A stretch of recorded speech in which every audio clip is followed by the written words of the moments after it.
This is the path down to the little deck that I was just at. There's the deck. So swinging around here.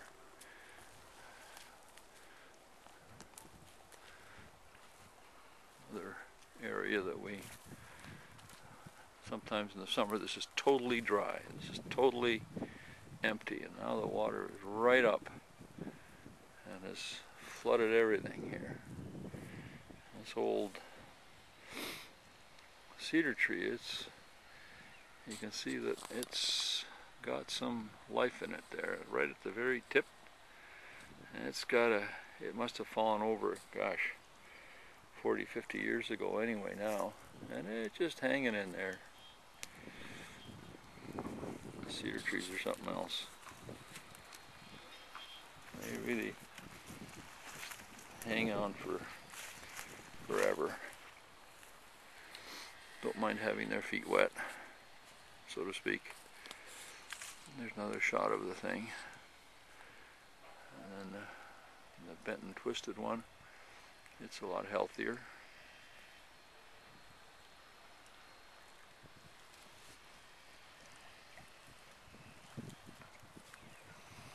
Here's another survivor of a cedar tree.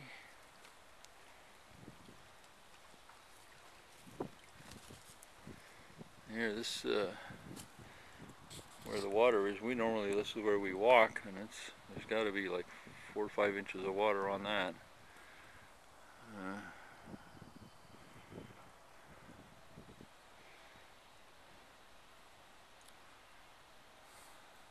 Way over there, that rock pile, you can see the pipes going into the lake. That's where we draw our water from, down about 15 feet now.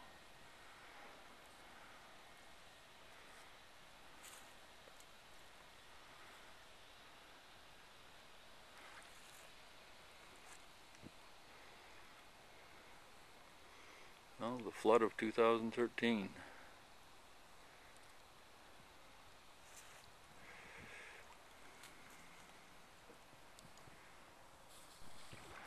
There's the so-called new boathouse. And you can see how high the water is up at the door. You can see that bottom part of the door is totally covered. There's about 7 inches of water over the deck on the boathouse.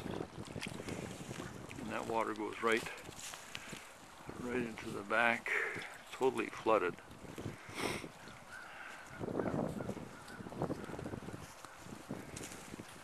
See how the water it's not going down yet. It's not getting higher, I don't think, this morning. I don't think there was any evidence of getting higher, but sure as heck is high enough. I wouldn't want any more than it is now, that's for sure.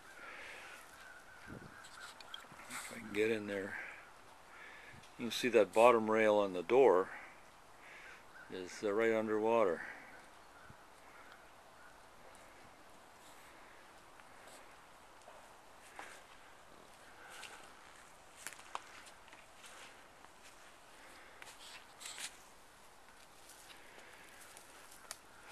And even the old boathouse, which has never been flooded, ever, has got at least 3 or 4 inches of water on it.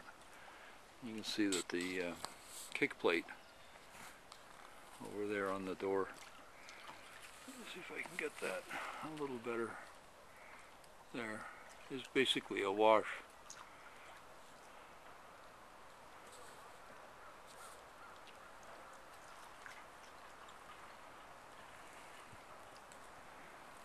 It's no fun.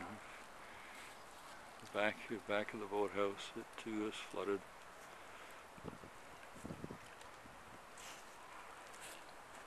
And then the so-called Grand Canal, it's all full of water too. Normally it's all out of the water.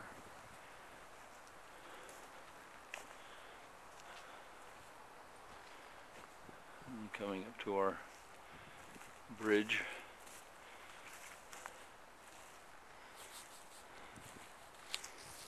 subject to more than one photo, but didn't really expect it to ever be this high.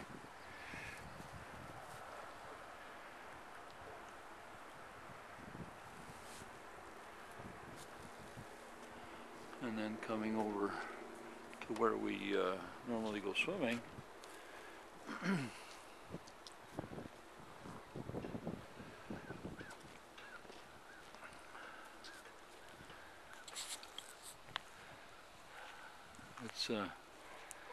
it's pretty good, pretty high.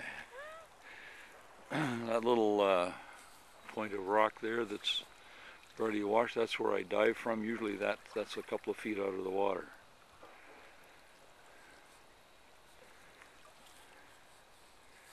And let's see if we can see those two pegs. Those are two more pegs that hold our swimming dock to the land.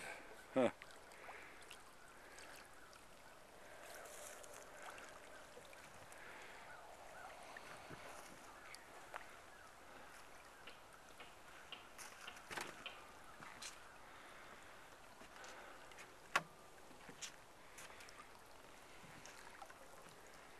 All of this is a wash, and then the fixture that's holding the guy to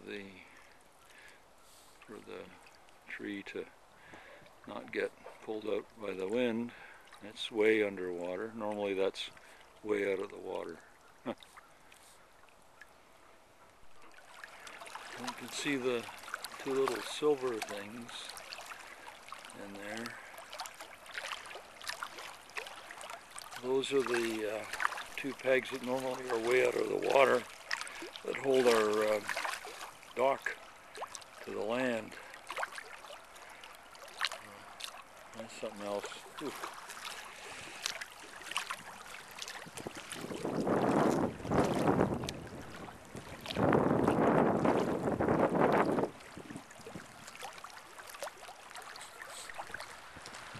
Here's the 28th of April 2013, and you can see how high the water is. And actually had this dock, the swimming raft float in and was floating around, creating a navigation hazard, so to speak. And coming over here, you can see how deep the water is.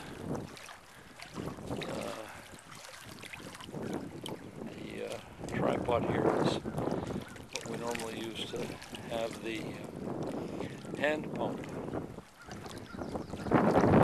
so that when we're watering the flowers we won't have to bend down.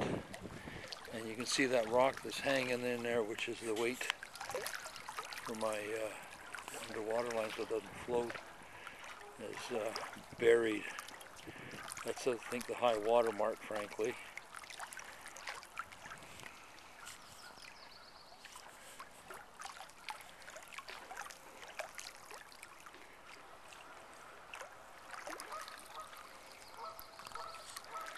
You can see it's really quite high. You can see that rock with the moss on it is a wash. The two rocks beside it are under the water. I mean, it surely is a high water mark, that's for sure.